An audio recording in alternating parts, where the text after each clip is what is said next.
What is going on, y'all? It is the Caveman back at it again with another video. Today we're going to be talking about the best and the worst moves of the 2022 offseason up to this point. I know there's a big Deebo Samuel trade looming at the moment, but I cannot keep waiting to make this video, man. The offseason is never going to end at this rate. I've been trying to get this kind of video done before the draft, but I'm kind of running out of time and moves just keep happening, so I'm going to have to live with the result. But as always, you guys know the drill around here. Mott's applesauce if you're ever hungry, thirsty, whatever it might be. Mott's applesauce will satisfy whatever satisfy you with the Caveman guarantee. I promise it will never fail you. Alright, so this video is relatively self-explanatory. I'm going to give you the 5 worst and the 5 best moves of the 2022 offseason in my personal opinion. These are going to be ranked. So the first move on the worst list is going to be the worst move of the offseason, and the first move on the best list is going to be the best move of the offseason. I think it's pretty self-explanatory. So to kick off the video, we're going to start with the 5 worst moves, and coming in at number 5, we have the Cleveland Browns extending Denzel Ward to a 5-year, $100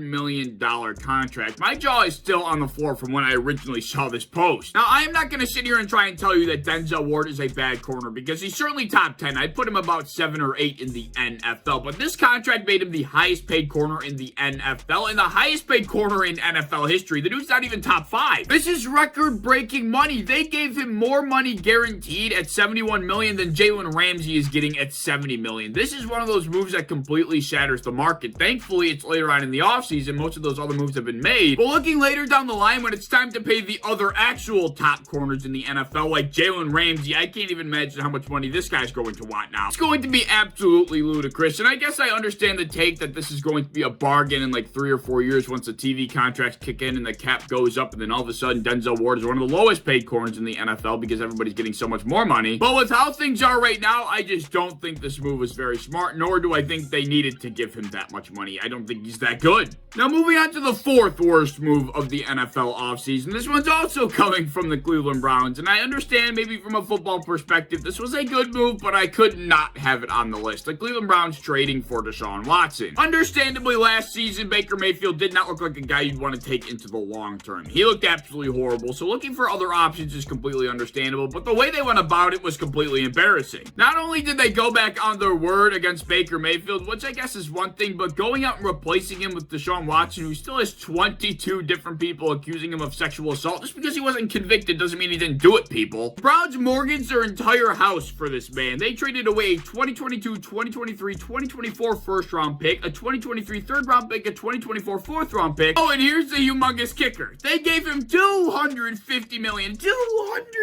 million in guaranteed money. I don't care which kind of football perspective you want to spin on this. It's just not a good move, man. There's just no way to justify what the Browns did here. They embarrassed themselves in a number of ways, and they put their fans in an odd spot. I'm sure there's a lot of Cleveland Brown fans out there that just don't want to root for their hometown team anymore because of this move. Like, that's a dilemma. Who would you say this guy doesn't get suspended for the next 2 years? Who knows what's going to happen with the Cleveland Browns and Deshaun Watson? But as of right now, I get a lot of people are probably going to forget about it in a year and a half or so. But right now, it just really is not a good move, and in my opinion, it never will be. Moving on, coming in at number 3 on the worst moves of the offseason list. This belongs to the Dallas Cowboys, but not one move in particular. Pretty much just the entire offseason for the Dallas Cowboys was a complete train wreck. Backs have been up against the wall because they're paying monstrous contracts to guys that don't deserve it, like Ezekiel Elliott. And they're certainly feeling the consequences. The Dallas Cowboys offseason went as follows. They lost Amari Cooper. They lost Randy Gregory. They lost La'el Collins. They lost Cedric Wilson. They lost Connor Williams. Those are 5 pretty staple names to the Dallas Cowboys, if I do say so myself. My memory serves me correct. I think they lost all of those guys in free agency other than Amari Cooper, which they got like a 6th-round pick for. But to put the cherry on top, the Dallas Cowboys slapped a Band-Aid rate over this offseason by signing wide receiver Michael Gallup to a 5-year, $62.5 million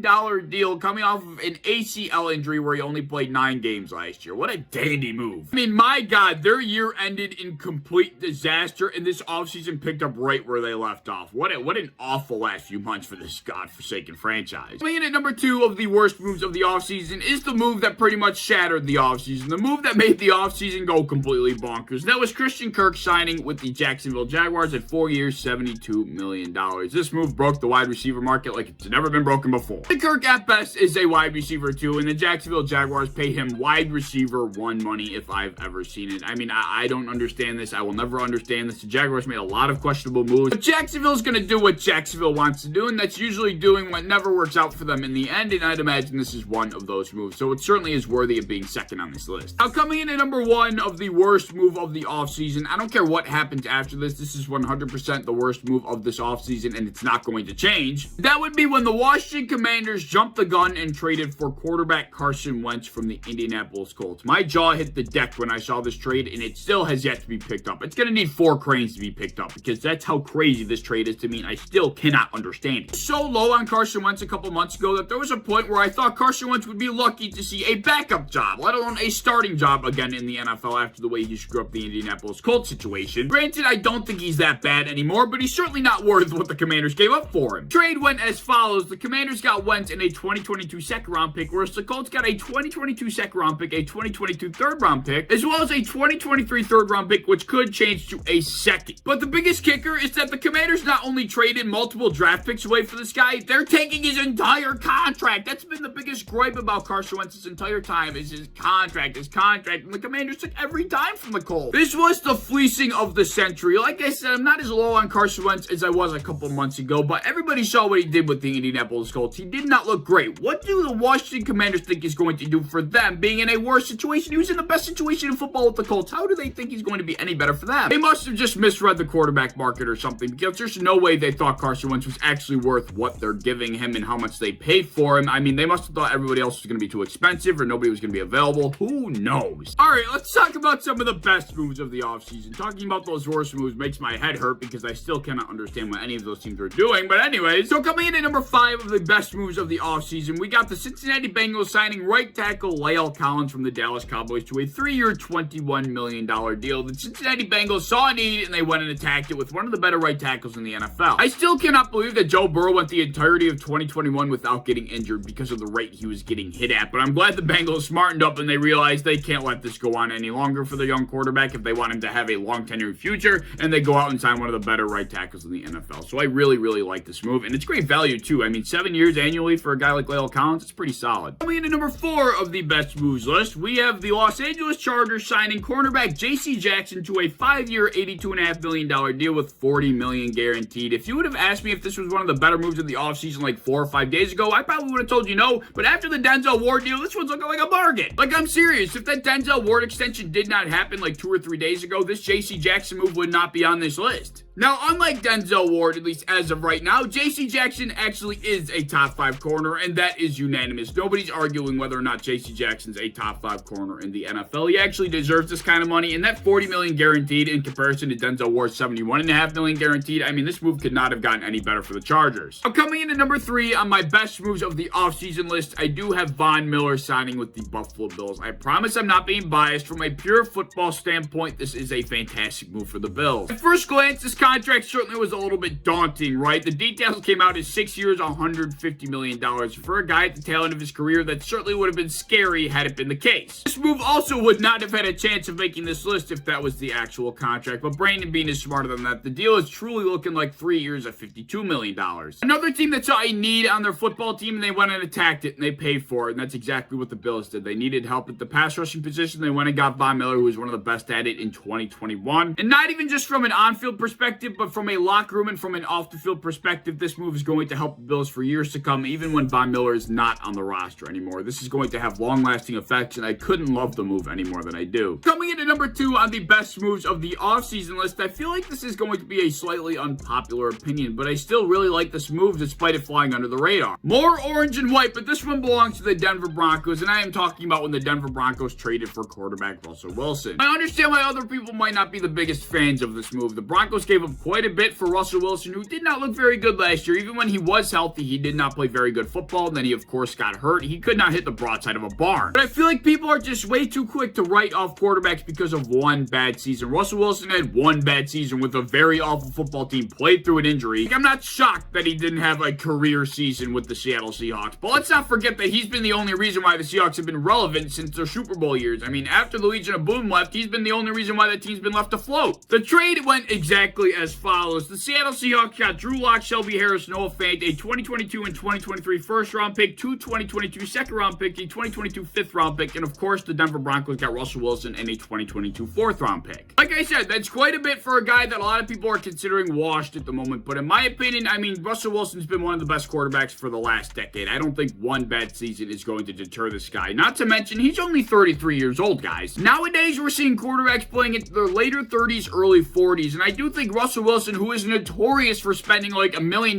per year on body recovery, is going to be playing that long into his career. So, I mean, the Denver Broncos gave up a bunch, but they also got one of the best quarterbacks over the last decade, and they're probably going to have him for at least the next 7 to 9 years. There's just no way that a guy like Russell Wilson with his kind of work ethic is just going to completely fall off the face of the earth. He's been one of the best quarterbacks for the last decade now, and that's not just going to simply change because he got traded to a different team and had one bad year. And coming in at number 1 of the best move of the offseason, I have the Indianapolis Colts trading for quarterback Matt Ryan. This is one of the moves that happened more recently. This also might be slightly unpopular, but I mean, at the end of the day, the Indianapolis Colts got a quarterback that I would still consider one of the better quarterbacks in the NFL for a 2022 third-round pick. They got Matt Ryan for a third-round pick. Let's look at the optics here for a second. Sure, Matt Ryan hasn't looked great over the last 1 or 2 years at this point, but he was playing with the Atlanta Falcons, who had a putrid defense, one of the worst offensive lines in football, and last year specifically, he only had one pass catcher in Kyle Pitts. Calvin Ridley was out for 3/4 of the year. The guy was out there running for his life at the age of 36 or 37 years old. How do you expect him to put up any kind of career numbers in that kind of situation? And considering the situation, he actually had a pretty good year. And with that being said, I still think Matt Ryan is one of the smarter quarterbacks in the NFL, and if he has a workload a lot less than what he had with the Atlanta Falcons, I think he can still be very successful in this league. And even though he's at the age of 37 currently, the Indianapolis Colts are deemed as one of those teams that are a quarterback away. Bringing a guy like Matt Ryan, who had such a big workload with the Atlanta Falcons, into a situation where he pretty much doesn't have to do anywhere near as much with the Indianapolis Colts, I think he's going to be successful. I feel like I've been saying this year after year with the Colts because I'm always terrified of them. I think they're one of the most, if not the most well-rounded team in the NFL, but I think this is actually the year where they put it all together, and Matt Ryan is the quarterback for the next 2 or 3, maybe even 4 years that gives them their best shot that they've had in a very long time. So yeah, those are the 5 worst and the 5 best moves of the 2022 offseason. At least up to this point, there's a big Deebo Samuel trade looming over my head right now. Hopefully that doesn't affect this list, but anyway, let me know your thoughts down in the comment section below. As always, if you enjoyed, please like, subscribe, do all the fun stuff. If you want to hit the bell to be notified when I upload, I'd appreciate that. If you want to go over to Twitter, follow me over there, I'd appreciate that as well. I have a TikTok, which I've been uploading on a lot, down in the description below if you want to check that out, and I hope to see you in the next one. Peace.